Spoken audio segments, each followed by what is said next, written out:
할렐루야. 주님의 이름으로 사랑하고 축복합니다. 여러분, 우리가 사는 세상을 한번 봤으면 좋겠어요. 하루의 시작이 태양이 뜸으로 인해서 시작되지 않습니까? 그런데 태양이 뜨면서 시작되어지는 하루가 오늘처럼 비가 오는 그 흐린 날이 있기도 하고요, 또 맑은 날이 있는 것이 사실입니다. 근데 그 태양은 여전히 그 자리에 있다는 거예요. 오늘 우리가 맑건 흐리건 태양은 그 자리에 있다는 거예요. 마찬가지로 이 주님의 사랑도 그러하다는 것입니다. 여러분, 오늘 우리의 근심이 아무리 커도요, 하나님의 사랑과 하나님의 능력은 해같이 빛남을 여러분 믿으시길 바랍니다. 그렇습니다. 주님은 빛이십니다. 빛이신 주님께서 오늘 저와 여러분에게 빛이 되라 이렇게 말씀하지 않으시고요, 너희는 빛이라 이렇게 말씀해 주셨어요.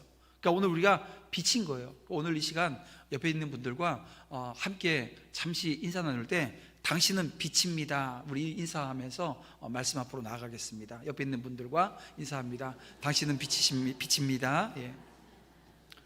여러분, 빛은 어두울수록 그 가치가 이게 나타나게 되잖아요. 예.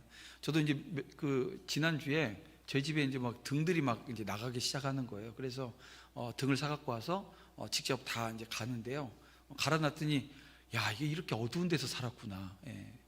등이 이제 뭐 꺼진 데가 있었는데 다 바꿔놨더니 밝은 거예요. 예. 사실 적응이 좀 안 됩니다. 그래서 근데 여러분, 오늘 우리가 이 빛이라고 하는 것은 어둠이 있을 때 그 가치가 있다는 거예요. 그러니까 오늘 저와 여러분이 빛이라는 것은 여러분의 삶에 어둠이 찾아오더라도 그 어둠이 여러분의 가치를 드러낼 수 있는 그런 시간이라고 하는 것을 기억하시고, 여러분, 오늘 우리가 내 존재의 가치를 드러내는 시간이라고 하는 것을 생각하면서 우리 이 시간 말씀 앞에 섰으면 좋겠습니다.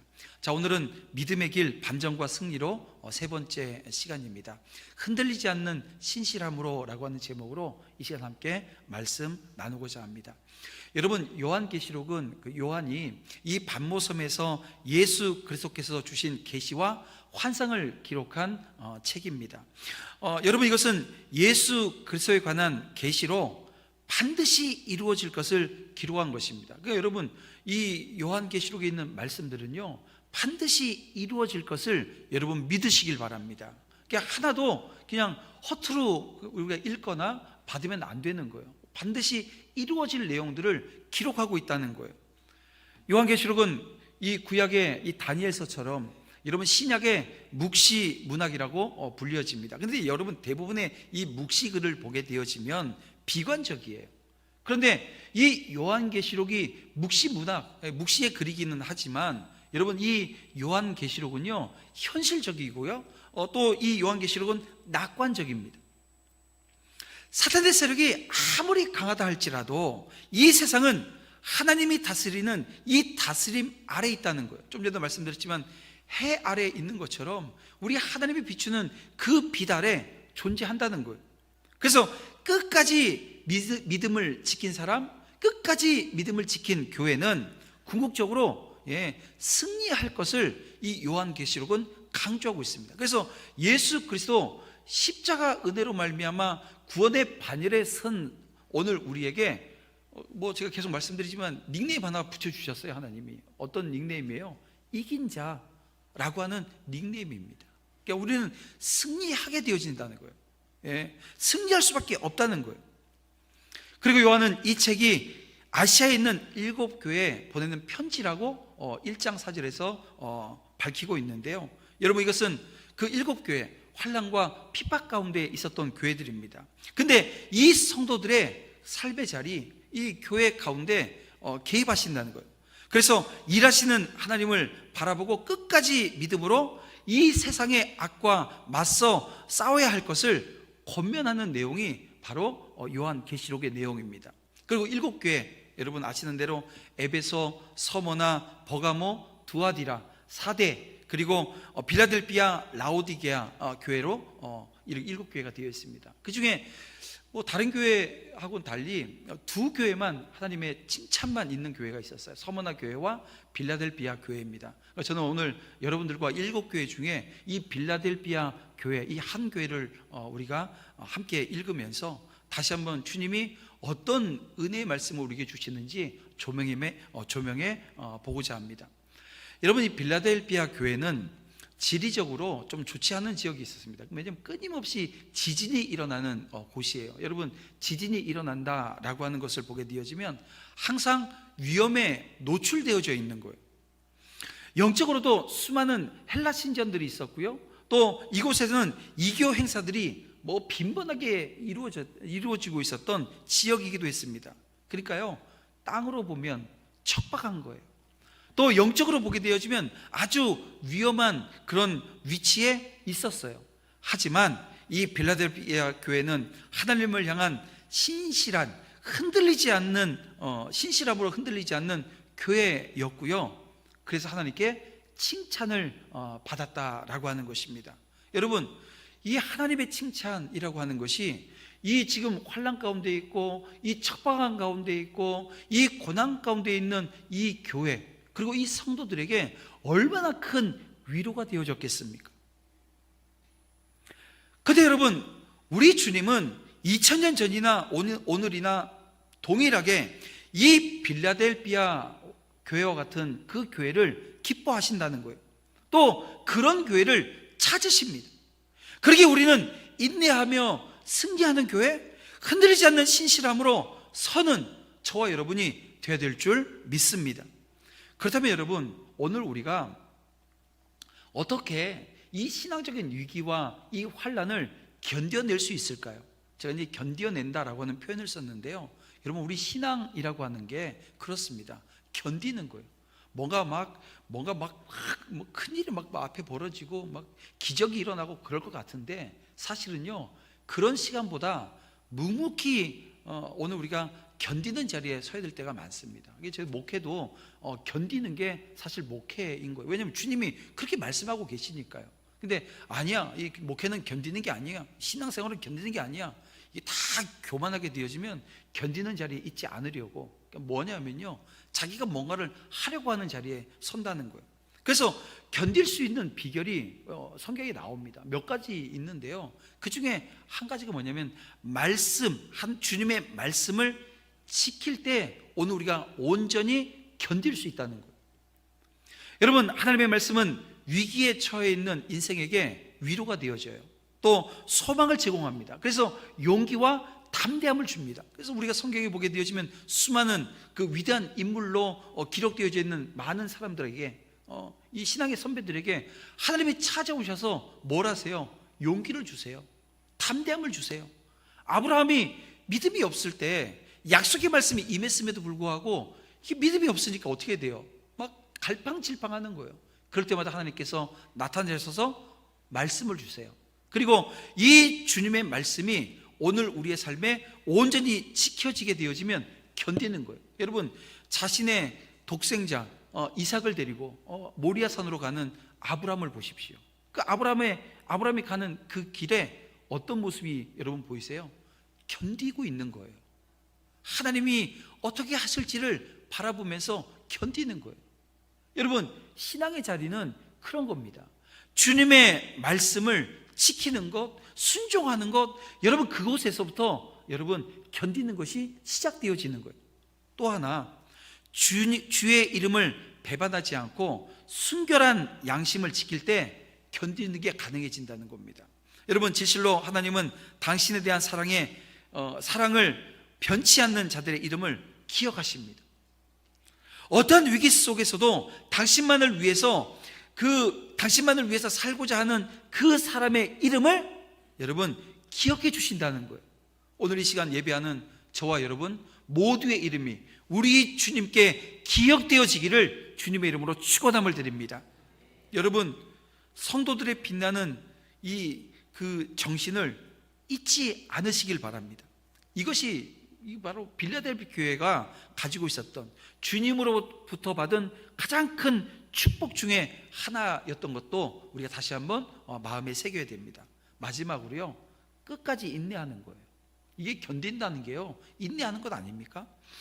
박해와 순교의 시련 속에서도 절망하지 않는 것, 이게 여러분 인내인 것입니다. 여러분의 삶 가운데 정말 인내하는 것. 근데 언제까지요?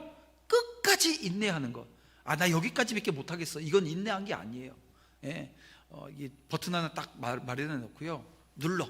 그럼 나는 폭발할 거야, 이러고 있는 것밖에 되지 않습니다.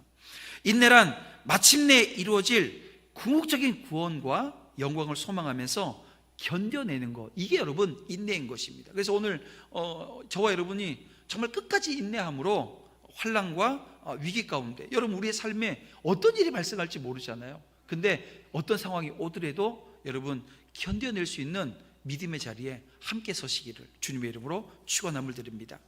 그렇습니다. 여러분, 우리 주님은 변절하지 않고 끝까지 참고 견디는 자에게 현실적으로 시련을 이길 수 있는 담력을 주셔요. 순교도 감내할 수 있는 불굴의 정신을 허락하신다는 겁니다. 뿐만 아니라 궁극적으로 최후의 승리를 반드시 허락하실 것을 성경 여러 곳에서 오늘 우리에게 약속해 주고 있습니다. 사랑하는 성도 여러분, 다시 한번 말씀드리지만 주님께서는 이런 교회를 찾고 계셔요. 그래서 우리는 빌라델비아 교회와 같이 고난 중에서도 인내하면서 주님의 찾으심과 또 주님의 부르심에 합당한 교회로 우리가 나아갈 수 있도록, 그러니까 우리가 이 부분 잘 세워나가는 건데요, 이 세워나감이 오늘 우리 가운데 있어야 될 줄 믿습니다. 그러니까 힘쓰자는 얘기예요. 이것은 어느 한 사람의 일이 아니고요, 오늘 우리 공동체에 주어진 사명입니다. 주님께서 우리의 마음을 인도하셔서 여러분 하나님의 사랑과 그리스도의 인내에 들어가게 하신다는 거예요. 여러분 그 자리로 나아가는 은혜 있길 원합니다. 얼마 전에 한 영상을 보게 되어졌어요. 2019년도 이 프랑스 오픈, 이 테니스 경기입니다. 이 2019년도 프랑스 오픈에서 우승한 사람이 나달이라고 하는 테니스 선수예요. 근데 이 나달이 우승을 했는데 우승한 나달 못지않게 그때 유명해진 사람이 한 명 있습니다. 바로 니콜라 마위라고 하는 프랑스 선수예요.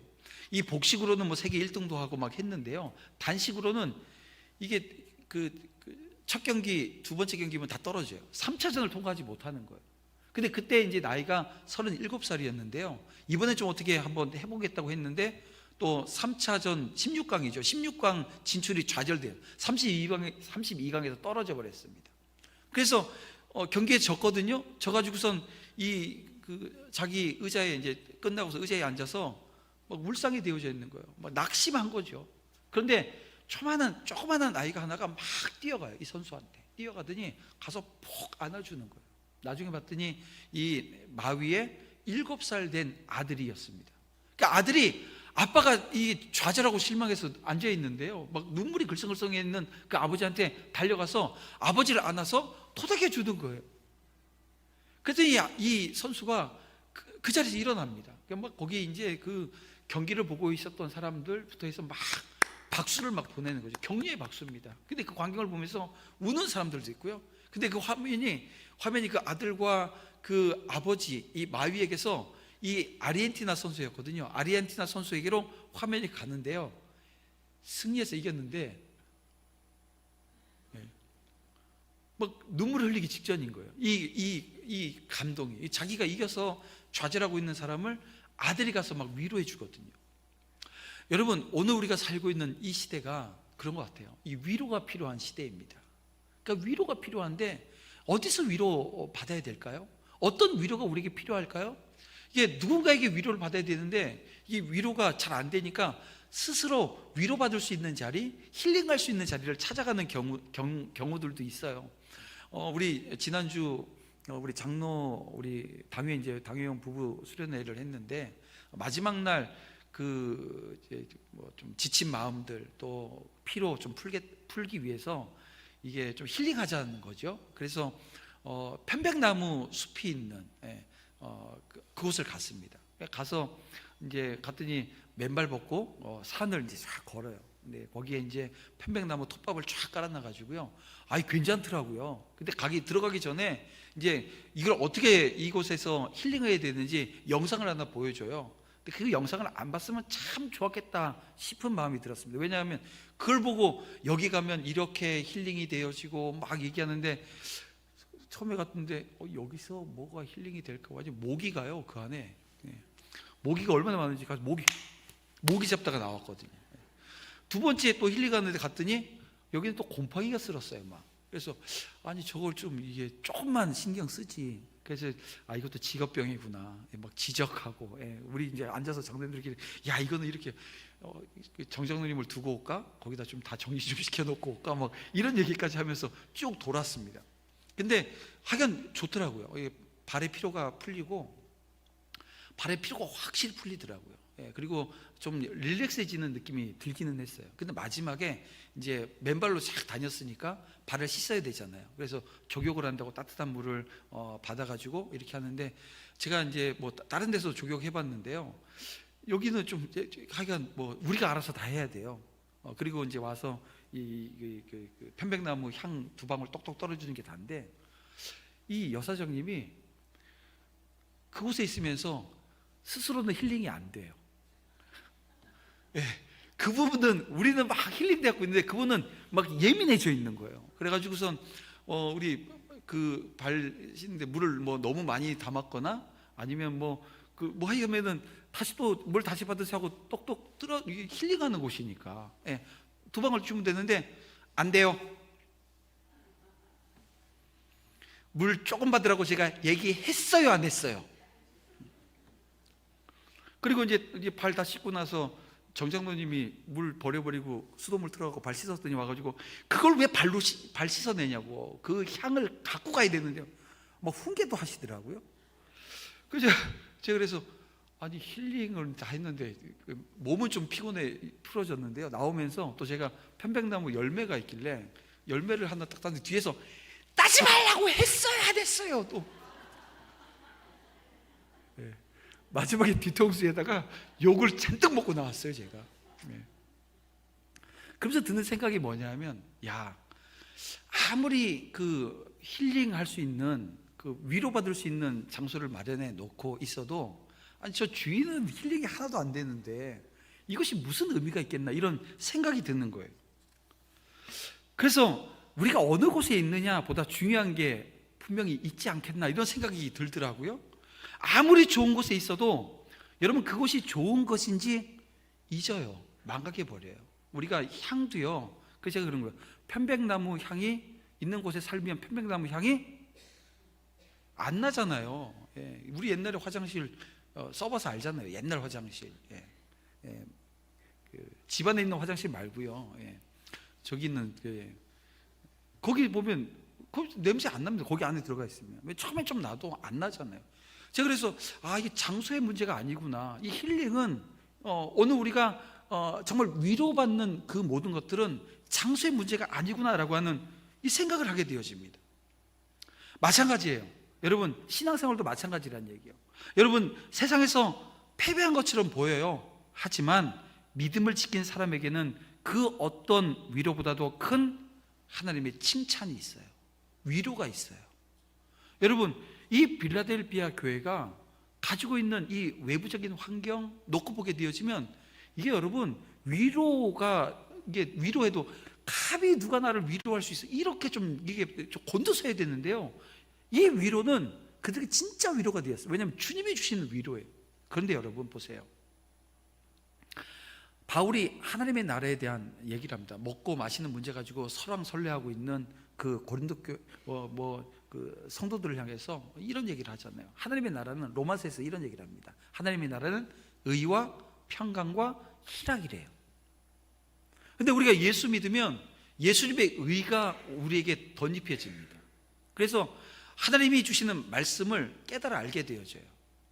그리고 그것이 무엇이 죄인지 무엇이 죄가 아닌지를 알게 되어집니다. 그래서 내가 좀 더 의로운 자리로, 거룩한 자리로 나아가게 되어집니다. 근데 여기에서 문제가 발생을 해요. 왜냐하면 그 다음 평강으로 가지 못하는 경우들이 허다합니다. 뭐냐면 내가 뭔가 죄가 뭔지를 알고 죄를 끊어내기 시작하면서 옆에 있는 아내를 보기 시작하는 거예요. 이거 죄인데 이걸 못한단 말이야? 뭐 이 시각을 갖는 거예요. 그러니까 저희 집사람 얼마나 힘들었겠어요. 제가 신앙이 좋았거든요. 지금보다 더 좋았어요, 옛날에는. 근데 그러니까 흑백 논리가 너무 강한 거예요. 뭐든지 흑백, 중간에 회색 존재하지 않아요. 그러니까 뭐 힘든 거죠. 뭐 찍소리 못하고 살 수밖에 없는 거예요. 저희 아버지가 저한테 한 날 그러시는 거예요. 너는 나를 어떻게 그렇게 똑같이 닮았냐? 근데 절대 그러면 안 된다. 그래서 뭘요? 그랬더니 흑백이 너무 강화되는 거예요.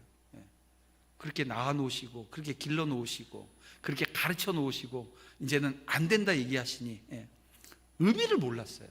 그런데 말씀을 읽고 헤아리는 가운데 깨닫게 되어지는 게요, 내가 뭔가를 알고 있어서 적용해 나가는 그 적용점에 여러분 평안이라고 하는 것이 없으면, 오늘 이제 우리가 다 모임도 예수님이 주시는 평안을 여러분 누리세요. 그 자리로 초청하는 우리 초청장을 이제 이번 주에 보내는 건 아닙니까? 이 평안이 없어지는 거예요. 왜냐하면 째려보기 시작하거든요. 했어 못했어, 하지 말라 그랬잖아, 왜 못해, 이런 시각으로 보기 시작하게 되어지면 평안이 사라지는 거예요. 나만 제대로 쓰면 되거든요. 근데 자기 제대로 섰다고 그 기준을 가지고 옆에 있는 사람들을 막 재단하기 시작하는 거예요. 재기 시작하는 거예요. 그러면 평안이 없으면 그 마지막 하나님이 우리에게 그 하나님의 나라에서 온전히 누릴 수 있는 기쁨이라는 게 상실을 되어져 버리는 거예요. 기쁨이 없는 자리에 서게 되어진다는 거예요. 여러분, 하나님의 나라가 이 땅에 임했어요. 그래서 오늘 우리가 하나님의 자녀 되어, 하나님의 백성 되어 하나님을 예배하는 예배의 자리에 서 있는데요, 저는 그렇습니다. 오늘 우리 이 시간 예배드리는 모두가 그 하나님의 나라에서 의와 평강과 희락을 누리시기를 주님의 이름으로 축복을 드립니다. 여러분, 그 자리에 우리 서야 되는 거예요. 그런데 예민해지기 시작하면, 이 예민하다는 게 제가 좋은 표현하는 거죠. 이 교만하기 때문에 사실은 막 지적하기 시작하기는 모습이 나오기 시작하거든요. 근데 여러분, 그 지적이 사랑에서부터 시작되어지는 것이면 이게 지적이 아닌 뭐가 되어져요? 권면이 되어집니다. 그래서 이 공동체 안에 권면이 살아있는 것, 그 실수하고 잘못된 것을 사랑의 마음을 가지고 세워나가는 거죠. 때로는 눈 감아주기도 하고, 때로는 실수한 사람이 제일 먼저 알잖아요. 잘못한 사람이 제일 먼저 알거든요, 자기 잘못하는. 근데 잘못했는데도 잘못한지 몰라요. 어떻게 해야 돼요? 저는 매를 듭니다, 우리 자녀들한테도. 왜? 그냥 두면 안 되니까. 그러니까 하나님께서는 그때 우리에게 징계라고 하는 것을 주셔서 바로 잡으실 때도 있어요. 뭐 하라고요? 평안하라고요. 뭐 하라고요? 기쁨 가운데 거하라고 오늘 우리에게 그런 상황을 주실 때도 있다는 겁니다. 여러분, 평강도 기쁨도 없는 삶의 자리가 저와 여러분의 삶의 자리가 되어서는 안 되는 거예요. 그래서 저는 오늘 본문을 읽어가면서 드는 생각이 이런 거예요. 무엇보다도 중요한 것은 오늘 주님이 나를 칭찬해 주신다고 하시고 주님이 나를 위로해 주신다고 말씀하시는데, 그 칭찬하시며 위로하시며 격려하시는 그분이 어떤 분이신지에 대해서는 알아야 된다는 거예요. 아니, 그렇잖아요.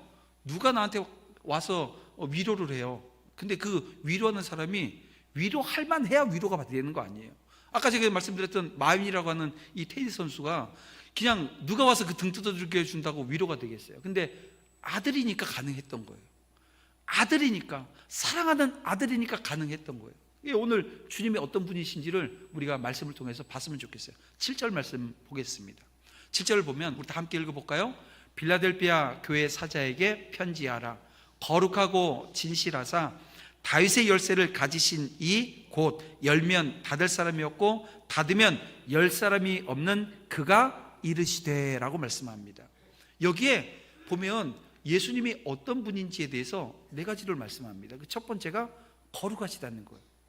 여러분, 이 거룩이라고 하는 이 단어, 이 헬라어는 하기오스라고 하는 단어인데요, 하나님의 속성을 가장 잘 표현하고 있는 겁니다. 왜냐하면 하나님은 어떤 분이세요?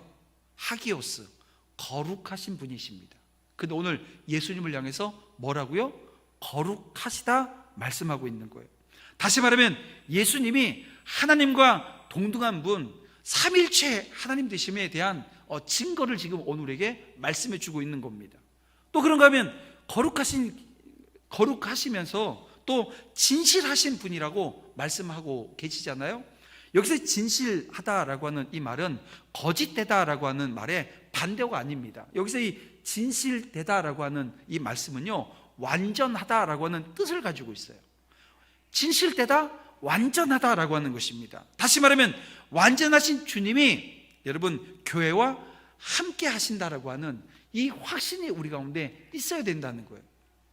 또 세 번째, 주님은 다윗의 열쇠를 가지신 분으로 지금 소개되어지고 있습니다. 여러분, 이 다윗의 열쇠라고 하는 것은 이 강력한 그 왕권을 의미합니다.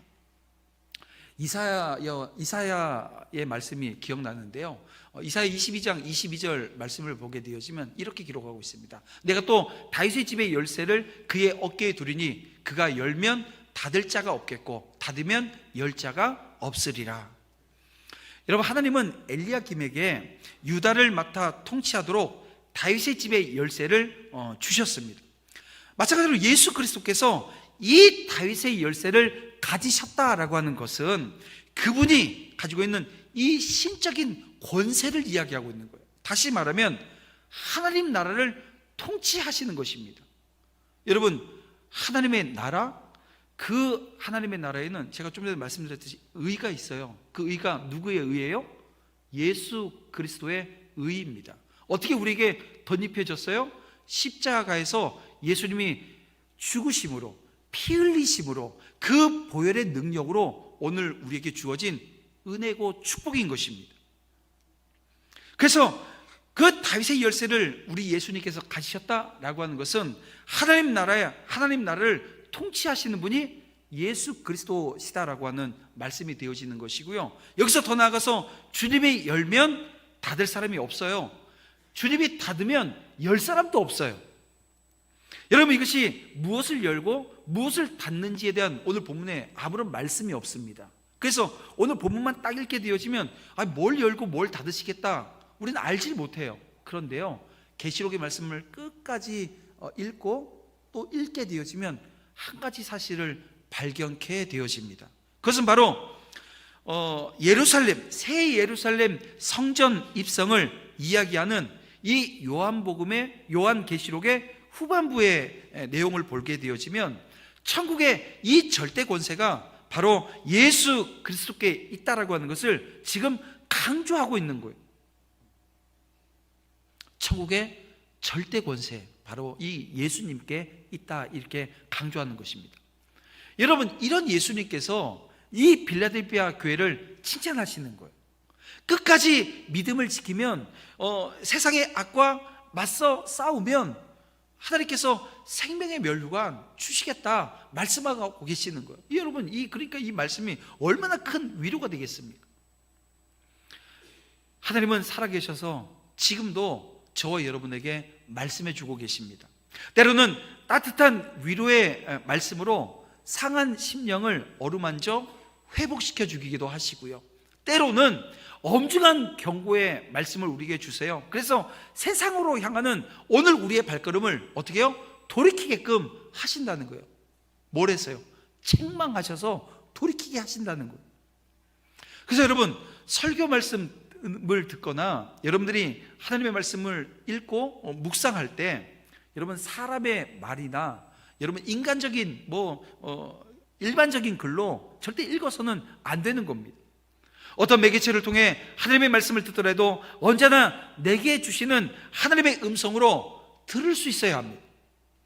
우리를 지으시고 우리를 가장 잘 아시는 하나님이 여러분 각자에게 가장 알맞는 때에 가장 알맞는 말씀으로 여러분 필요한 말씀을 주시는 거예요. 여러분, 그것을 우리가 알고 믿게 되어지면 여러분, 오늘 우리의 삶에 큰 변화들이 일어나게 되는 것입니다. 하나님의 말씀을 내 편에서 듣기 좋은 것과 듣기 싫은 것으로 구분해서는 절대 안 됩니다. 지금 여기에서 나에게 주시는 생명의 말씀으로 들어야 되는 거예요. 그러면 세상이 줄 수 없는 여러분 위로를 경험하게 되어지고요, 세상으로 우리가 나아가고자 했던 그 마음과 그 삶의 모든 자세들을 돌이키는 은혜가 우리 가운데 있게 되어지는 것입니다. 그래서 여러분, 하나님의 말씀을 읽고 듣고 지키는 자는 어떻다고요? 복이 있다고 그래서 말씀하시는 거예요. 여러분, 이 읽고 듣고 지키는 자가 복되다라고 하시는 말씀은 요한계시록에 나오는 말씀이 아닙니다. 여러분, 이 말씀은 창세기에서부터 이 하나님께서 아담 이후에 모든 인생에게 동일하게 주시는 말씀이에요. 그리고 강조하는데요, 안 되니까 아이 그냥 순종해, 그럼 복 받을 거야. 불순종해, 너 하나님의 징계가 임할 거야. 신명기에서 그 주제를 가지고 다시 한번 율법을 해석해 주기도 하시잖아요. 사랑하는 성도 여러분, 오늘 우리가 복된 자리에 함께 서시기를 주님의 이름으로 축원함을 드립니다. 그러면 여러분, 이 빌라델비아 교회가 주님께로부터 받은 약속은 무엇이고 상급은 무엇이며 하나님이 이 빌라델비아 교회에게 어떤 격려의 말씀을 주셨는지 오늘 본문을 통해서 또 한번 봤으면 좋겠습니다. 우리 8절부터 11절까지 있는 내용인데요, 우리 먼저 8절을 보게 되어지면 그분의 말씀을 지키고 배반하지 않으면 하나님의 칭찬 입이에요. 그리고 9절 말씀해 보니까 주님은 그들을 핍박하는 자들로 하여금 그들 앞에 무릎을 꿇게 하시겠다는 거예요. 그래서 주님의 사랑을 알게 하시겠다고 말씀하십니다. 그리고 10절 말씀해 보니까 인내의 말씀을 지켰기에 장차 시험의 때가 있는데 그 시험의 때를 면하게 해주시겠다고 말씀합니다. 그리고 11절에 보니까 주님은 믿음을 굳게 잡아 그의 면류관을 빼앗기지 말라고, 믿음을 정말 굳게 잡으라는 거예요. 그래서 이 주님이 주시는 면류관, 이 생명의 면류관을 빼앗기지 말라고 권면의 말씀도, 이 격려의 말씀도 함께 주시는 것을 보게 되어집니다. 그런데 여러분, 8절을 다시 한번 보면 8절에서 이 빌라델비아 교회를 향해서 주님의 평가가 뭐냐면 내가 작은 능력을 가지고서, 그러니까 이 빌라델비아 교회가 작은 능력을 가지고 있다는 거예요. 근데 이 작은 능력이라고 하는 것의 문자적인 의미는요, 능력이 거의 없음을 이야기하는 겁니다. 능력이 거의 없다는 거예요. 실제로 이 빌라델비아 교회는 내세울 수 있는 것이 아무것도 없었습니다. 아주 작은 교회였어요. 교회를 흔드는 주변의 악한 세력에 어떻게 대처할 수 있는 힘 자체도 없었습니다. 지리적으로 아까도 말씀드렸지만 지진이 아주 빈번하게 일어나요. 위험한 척박한 환경을 가지고 있었어요. 영적으로는 주변에서 이교적 제사가 빈번히 일어나는 어두운 지역에 있었지요. 그럼에도 불구하고 이 빌라델비아 교회가 주님으로부터 칭찬을 받는데요, 이 칭찬하시는 이유는 다른 어떤 것도 아닌 주님의 말씀을 신실하게 지키고 주님을 배반하지 않았기 때문이라는 것입니다. 심지어 이 작은 능력을 가졌음에도 믿음을 굳게 지켰다는 거예요. 여러분, 주님이 보시는 것은 능력의 크고 작음이 아니라는 거예요. 신실하게 주님을 믿고 따르는 모습이라는 것을 우리는 알아야 합니다. 여러분, 겉모습은 비록 연약하지만 중심을 보시는 주님은 빌라델비아 교회를 사랑하시고 계시다는 것을 확인시켜 주고 계세요. 그리고 현재 이 믿음의 모습을 끝까지 간직하고 또 살아가고, 그리고 면류관을 빼앗기지 말라고 격려의 말씀을 하고 계시는 겁니다. 여러분, 믿음의 싸움은요, 그런 얘기 있죠, 끝날 때까지 끝난 게 아니에요. 여러분, 오늘 우리 믿음의 싸움은 끝날 때까지 끝난 게 아니라고 하는 것을 기억하셔야 됩니다. 세상은 능력 있는 사람들에게 관심을 가져요. 하지만 하나님은 힘이 없어요. 소외된 사람들, 그들에게 관심을 갖습니다. 세상이 말하는 능력이라고 하는 게 뭡니까? 물질의 부요함, 또 화려한 명예, 또 강력한 권세, 이런 것 아니겠어요? 하지만 하나님이 말씀하시는 능력은요, 그런 게 아닙니다. 바로 이 세상의 환란을 이기는 능력인 거예요. 다시 말하면 영적인 능력입니다. 이 영적인 능력은 주님을 배반하지 않고 세상과 적절히 타협하지 않으며 자기를 적당히 합리화하지도 않아요. 그리고 믿음의 여정을 담대히 걸어나가는 사람에게서 나타나는 것입니다. 저는 오늘 이 시간 함께 예배하는 저와 여러분이 이렇게 영적인 능력을 소유한 믿음의 사람, 그 작지만 오늘 우리에게 주신 은혜로 그 신실하게 흔들리지 않고 믿음을 지켜나가는 믿음의 사람이 되어지기를 간절히 소망해 봅니다. 우리가 함께 그 자리로 나아가는 은혜 있기를 주님의 이름으로 축원함을 드립니다. 여러분, 겉으로 화려하지만 정작 중심이 없고 말씀을 지키지 않는 사람보다 여러분 겉으로는 초라해요. 뭐 아무것도 가진 것도 없고 보잘것 없어 보여요. 하지만 하나님을 주인으로 모시고 신실하게 말씀에 순종하며 믿음의 길을 걸어가는 그 한 사람을 하나님은 칭찬해 주시는 거예요. 여러분, 이 시간 하나님의 이 칭찬과 위로가 이 시간 예배하는 여러분 가운데 뭐 부족함이 없는 게 아니라요, 차고 넘치는 은혜로 함께하는 역사 있기를 주님의 이름으로 축원함을 드립니다. 끝까지 믿음을 지킬 수 있도록 하나님께서는, 오늘 우리 주님께서는 저와 여러분을 격려하십니다. 지지해 주십니다. 여러분, 이것을 믿으시길 바랍니다. 이제 말씀을 정리해 보겠습니다. 여러분, 빌라델비아 교회는 외적으로 크거나 능력이 있는 교회가 아니었어요. 하지만 주님을 향한 흔들리지 않는 신실함으로 우뚝 서 있었고요, 주님은 이를 알아보셨어요. 알아주셨어요. 그래서 어떤 축복으로 함께 하시냐면요, 신실함으로 믿음을 지켰기에 하나님은, 근데 우리의 신실함이라고 하는 게 어때요? 막 흔들리잖아요, 때론. 그런데 우리 하나님의 신실함은요, 분명한 겁니다. 확실한 겁니다. 그래서 하나님 그 아버지의 신실하심으로 오늘 우리에게 칭찬해 주시는 거예요. 그 신실하심으로 오늘 우리에게 은혜를 베풀어 주신다는 거예요. 여러분, 약속의 말씀을 주신다는 거예요. 여러분, 그것을 부여잡으시길 바랍니다. 어떤 상황에서도 주님을 배반하지 않고 끝까지 주님께 신실한 주의 자녀들에게 하나님께서는 신실함으로 함께 하시는데요, 큰 은혜 베풀어 주신다는 겁니다. 온 땅에 닥칠 시험의 때에 그를 지켜주시고, 또 오늘 본문에 보니까 성전의 기둥과 같은 존재로 높여주신다는 거예요. 말씀에 굳게 서서 믿음의 경주 완주하는 우리 성도들에게 영광의 면류관이 주어질 것입니다. 여러분, 이 사실을 믿음으로 수납하고 오늘 우리의 삶의 자리에 내게 주신 은혜로, 내가 작지만 내게 은혜가 있기에, 하나님의 은혜가 있기에 내가 큰 능력을 행사할 수 있는 사람이라고 하는 것을 기억하시고 영적인 능력을 구하며 하나님 앞에 이 한 주간 우리 다모임 사역을 위해서 기도하고 한 영혼을 품어낼 수 있는 저와 여러분 다 되어지기를 주님의 이름으로 축원함을 드립니다.